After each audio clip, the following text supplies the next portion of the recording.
बिस्मिल्लाहिर्रहमानिर्रहीम। अस्सलाम वालेकुम। आज का जो हमारा टॉपिक है जी लेक्चर का, वो है ट्रांसफार्मर टेस्ट के बारे में। ट्रांसफार्मर के मुख्तलिफ मेन जो दो किस्म के इसके टेस्ट होते हैं, एक को हम कहते हैं रूटीन टेस्ट और दूसरा है जी टाइप टेस्ट। ये दो इसके मेन टेस्ट होते हैं। रूटीन टेस्ट में क्या होता है?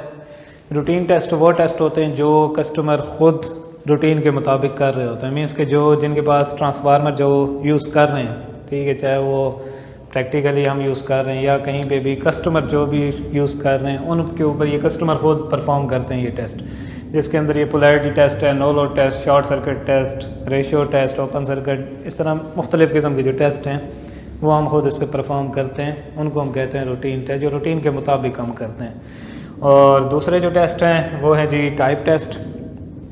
टाइप टेस्ट क्या है जी? टाइप टेस्ट वो टेस्ट हैं जो कि मैन्युफैक्चरर परफॉर्म करते हैं। जिस टाइम जो भी मैन्युफैक्चरर है, यानी कि जो कंपनी है जो उसको ट्रांसफार्मर बनाने वाले, वो जिस टाइम ट्रांसफार्मर बनाते हैं, मैन्युफैक्चर करते हैं, उस टाइम पे वो टेस्ट परफॉर्म किए जाते हैं।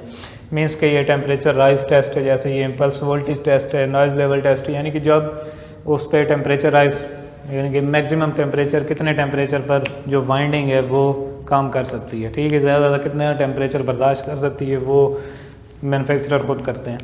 इम्पल्स वोल्टेज टेस्ट, मैक्सिमम कितना voltage, impulse voltage, high voltage उसको इम्पल्स दी जाती हैं, ठीक है, उसके ऊपर वो परफॉर्म करते हैं भाई कितना वो सारा कुछ जिस टाइम वो कस्टमर की डिमांड के मुताबिक जो है ये जो मैन्युफैक्चरर हैं वो ख़ुद इस पर जिस टाइम ट्रांसफार्मर बनाते हैं उस टाइम पे ये टेस्ट उस पर परफॉर्म करते हैं। जब ये सेटिस्फाई हो जाते हैं यहाँ से, फिर उसके बाद उनको मार्केट में डिस्ट्रीब्यूट किया जाता है।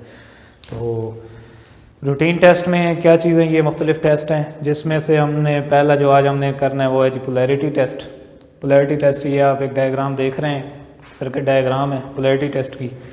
ये मेन सप्लाई आ रही है, आगे यहाँ पे मेन स्विच है इसका, ठीक है। मेन स्विच से होते हुए ये एक रेगुलेटिंग ट्रांसफार्मर है, रेगुलेटिंग ट्रांसफार्मर भी कहते हैं इसको, ऑटो ट्रांसफार्मर भी कह सकते हैं, ठीक है। ऑटो ट्रांसफार्मर या रेगुलेटिंग ट्रांसफार्मर से होते हुए यहाँ पे ये एक ट्रांसफार्मर है, सिंगल फेज ट्रांसफार्मर, जिसको ट्रांसफार्मर अंडर टेस्ट, जिसके ऊपर ये टेस्ट हमने परफॉर्म करना है, जिसकी पोलैरिटी हमने मालूम करनी है, ठीक है। ये वो ट्रांसफार्मर है, इसके साथ इसकी प्राइमरी साइड पे एक वोल्ट मीटर लगा दिया गया V1, ठीक है, इसको हमने V1 का नाम दे दिया, ठीक है, जो प्राइमरी के साथ लगा हुआ है। ये प्राइमरी के जो वोल्टेज हैं उनको ये मेजर करेगा।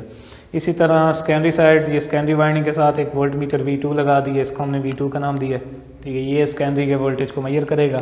और इन प्राइमरी और सेकेंडरी के क्रॉस एक और वोल्ट मीटर लगा दिए, जिसको हमने V3 का नाम दिया, ठीक है। और जो दूसरा इनके टर्मिनल है, प्राइमरी और सेकेंडरी के सेकेंड टर्मिनल को आपस में कॉमन कर दिया या शॉर्ट कर दिया। मकसद क्या होता है जी पोलैरिटी टेस्ट करने का? पोलैरिटी टेस्ट का मकसद ये है कि ट्रांसफार्मर की पोलैरिटी मालूम करना, ठीक है। ट्रांसफार्मर की पोलैरिटी ये ज़्यादा जो इसकी इम्पॉर्टेंट जो चीज़ है वो इसमें परफॉर्म करना क्यों ज़रूरी है? जिस टाइम ट्रांसफार्मर को पैरेलल ऑपरेट किया जाता है, मुख्तलिफ ट्रांसफार्मर्स को जिस टाइम पैरेलल में हम लगाते हैं, पैरेलल ऑपरेशन करते हैं, उस टाइम पे जो इसकी पहली मेन कंडीशन जो है वो यही है कि ट्रांसफार्मर की पोलैरिटी सेम होनी चाहिए। चाहे आप एक ट्रांसफार्मर लगा रहे हैं, 2, 3, 4, जितने मर्जी आप पैरेलल में जोड़ रहे हैं, उनकी पोलैरिटी सबकी सेम होनी चाहिए। तो पोलैरिटी मालूम करने के लिए हम ये पोलैरिटी टेस्ट परफॉर्म करते हैं ट्रांसफार्मर के ऊपर। इसमें होता क्या है जी कि सबसे पहले हम फ़र्ज़ कर लेते हैं कि एक साइड को हम पॉजिटिव और नेगेटिव का निशान दे देते हैं प्राइमरी साइड पे। लेट्स सपोज कि हम कहते हैं जी ये प्राइमरी की ये जो साइड है, ये वाला टर्मिनल इसका पॉजिटिव है, यहाँ पे ये नेगेटिव है। वैसे तो पॉजिटिव नेगेटिव क्योंकि डीसी में तो कांस्टेंट होती है, पॉजिटिव में मालूम होता है कि ये पॉजिटिव है, दूसरा नेगेटिव है। लेकिन इसके अंदर क्या होता है कि क्योंकि एसी सप्लाई है, एसी सप्लाई में कोई भी जो कांस्टेंट नहीं होती पोलैरिटी, वो नॉर्थ टू साउथ चेंज होती है, पॉजिटिव नेगेटिव चेंज हो रही होती है। लेकिन इसके अंदर हम क्या करते हैं कि हमने पहले सपोज कर लेते हैं कि ये जो टर्मिनल है, फर्स्ट ऑफ ऑल ये इसको हम सपोज करते हैं ये पॉजिटिव है। अगर ये पॉजिटिव है तो दूसरा क्या होगा? नेगेटिव होगा। इसी तरह जो सेकेंडरी साइड है, सेकेंडरी साइड पे यहाँ पे लेट्स सपोज ये वाला x नाम दे देते हैं, दूसरे को हम नाम दे देते हैं y। अब ये जो x और y है, जिस टाइम ये पॉजिटिव है, ठीक है, यहाँ पे अब ये V1 जो अप्लाई हमने नोट करने हैं, इनकी वोल्ट मीटर को ख़ास तौर पे हमने इसकी रीडिंग नोट करनी है।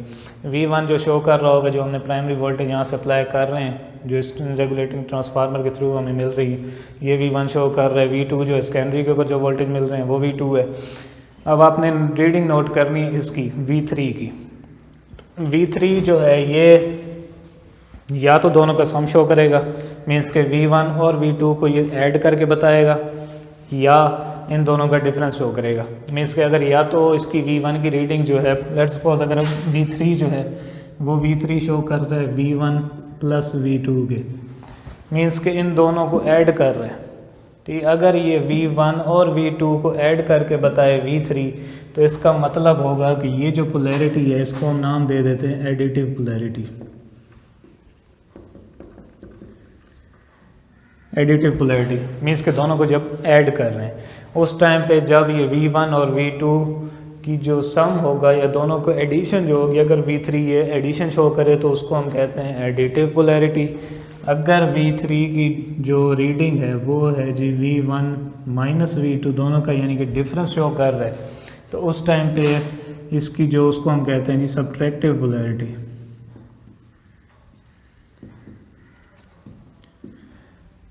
सब्ट्रैक्टिव पोलैरिटी जिस टाइम एडिटिव पोलैरिटी होगी, एडिटिव पोलैरिटी मीन्स के V1 और V2 का यहाँ पे जब सम शो कर रहा होगा, उस सूरत में क्या होगा कि यहाँ पे जो टर्मिनल होगा वो नेगेटिव होगा। क्यों नेगेटिव होगा? अगर यहाँ पे एडिटिव पोलैरिटी की सूरत में ये माइनस होगा, दूसरी साइड पे पॉजिटिव टर्मिनल होगा। कैसे होगा कि हम कहते हैं जी अगर हम एक दो सेल की मिसाल लेते हैं, दो बैटरी के सेल हैं, ठीक है, ये एक सेल है दूसरा ये सेल है, इन दोनों का फ़र्ज़ किया ये 2 वोल्ट की ये बैटरी, ये भी 2 वोल्ट के सेल हैं, 2 सेल हैं जी 2-2 वोल्ट्स के। तो इन दोनों का जो अगर हम इन दोनों का टोटल सम लेना चाह रहे हैं, दोनों को अगर सीरीज़ में लगाते हैं तो टोटल वोल्टेज क्या होंगे दोनों का, अगर हमने सम लेना है 4 वोल्ट होंगे। 4 वोल्ट कैसे होंगे कि इस कंडीशन में लगाएंगे कि इसका पॉजिटिव टर्मिनल है इसका, या इसको हम नेगेटिव टर्मिनल कहते हैं, ये नेगेटिव पॉजिटिव, तो दूसरा जो सेल है उसका नेगेटिव टर्मिनल इसके साथ लगेगा और पॉजिटिव आएगा। तो इस सूरत में जब ये कंडीशन आएगी, लेट्स सपोज ये हम कह देते हैं कि ये बैटरी 2 बैटरी के सेल हैं, ठीक है, एक सेल ये है एक सेल ये है, यहाँ से नेगेटिव टर्मिनल है यहाँ से पॉजिटिव टर्मिनल है, यहाँ से नेगेटिव है ये भी पॉजिटिव है। तब उस सूरत में जो इनका सम होगा, ये वोल्ट मीटर जो शो कर रहा होगा वो कितना वोल्ट कर रहा होगा दोनों का ऐड करके बताएगा। मीन्स कि अगर ये 2 वोल्ट का सेल है, ये भी 2 वोल्ट है, तो उस सूरत में यहाँ पे 4 वोल्ट होंगे वोल्ट मीटर पे, ठीक है। उस सूरत में ये एडिटिव पोलैरिटी बताएगा। मीन्स कि अगर हम इसकी एडिटिव पोलैरिटी को देखते हैं तो ये माइनस यहाँ से, अगर हम ये एक सेल दूसरा ये सेल, अगर हम इसको एक सेल की मिसाल ले रहे हैं, तो अगर ये एक सेल है दूसरा ये सेल है, तो उस सूरत में क्या है कि यहाँ से negative positive negative positive, means के नेगेटिव पॉजिटिव, ठीक है। उस सूरत में वोल्ट मीटर जो शो करेगा इन दोनों का सम शो करेगा। मीन्स के V3 की जो रीडिंग होगी वो V1 प्लस V2 होगी, एडिटिव पोलैरिटी होगी। और दूसरा अगर हम इसको सब्ट्रैक्टिव पोलैरिटी उस टाइम होगी। सब्ट्रैक्टिव पोलैरिटी कैसे होगी कि दोनों वोल्ट मीटर्स का यहाँ पे जो वोल्ट मीटर है वो नेगेटिव पोलैरिटी शो करे। मीन्स के अगर हम 2 सेल्स को इसको इस तरह अपोजिट डायरेक्शन में लगा देते हैं, इसकी ये नेगेटिव पॉइंट है, ये इसका पॉजिटिव है, और दूसरा जो सेल है उसका भी यहाँ पे पॉजिटिव होगा, आगे नेगेटिव होगा, तो उस सूरत में क्या करेगा, वोल्ट मीटर जो है वो यहाँ पे इसको नेगेटिव शो करेगा। मीन्स के अगर यहाँ पे नेगेटिव ये पॉजिटिव, तो दूसरा भी यहाँ पे पॉजिटिव, और इस साइड पे अगर नेगेटिव, अपोजिट लग गए हैं दो, तो यहाँ पे इसकी जो वोल्ट मीटर जो शो करेगा वो 4 वोल्ट शो नहीं करेगा बल्कि 0 वोल्ट शो करेगा। दोनों का डिफरेंस शो करेगा, V1 माइनस V2 कर देगा सब्ट्रैक्टिव पोलैरिटी। तो सब्ट्रैक्टिव पोलैरिटी में क्या होगा कि यहाँ पे अगर पॉजिटिव है तो यहाँ पर भी पॉजिटिव होगा और यहाँ पर नेगेटिव होगा, उस सूरत में जबकि पोलैरिटी सब्ट्रैक्टिव है। एडिटिव पोलैरिटी में क्या होगा, यहाँ पे अगर पॉजिटिव लिखते हैं तो यहाँ पे नेगेटिव होगा और यहाँ पॉजिटिव होगा। अगर सब्ट्रैक्टिव पोलैरिटी है तो यहाँ पे पॉजिटिव होगा तो यहाँ पर भी पॉजिटिव होगा। तो ये दोनों पोलैरिटीज़ यूज़ होती हैं। अगर एक ट्रांसफार्मर की पोलैरिटी एडिटिव है या सब्ट्रैक्टिव है तो दूसरा ट्रांसफार्मर जो है उसकी भी सब्ट्रैक्टिव होगी या एडिटिव होगी, जो सेम पोलैरिटीज़ होनी चाहिए। ये है जी आज का जो हमारा लेक्चर है, इस पे पोलैरिटी टेस्ट, ठीक है, कैसे परफॉर्म करना है, ये सारी डायग्राम। इस नेक्स्ट लेक्चर के अंदर इसको हम प्रैक्टिकली परफॉर्म भी करेंगे, ट्रांसफार्मर पे ट्रेनर पे हमने जाके परफॉर्म भी करना है। ये सारा प्रैक्टिकल आप मज़ीद जो आपके कोई क्वेश्चन अगर जहन में है तो वहाँ पे भी क्लियर हो जाएगा। फर्दर भी अगर कोई हो तो आप डायरेक्टली भी पूछ सकते हैं। तो पोलैरिटी टेस्ट हम नेक्स्ट जो टेस्ट होगा वो होगा जी no load test, short circuit test. इस पर भी हमने परफॉर्म भी करेंगे इनको, और यहाँ पर भी बोर्ड पर भी इसको ये कैसे वर्क करता है। तो आज के लिए यही काफ़ी है। तो नेक्स्ट लेक्चर में हम इस पर प्रैक्टिकली परफॉर्म करेंगे। Thank you.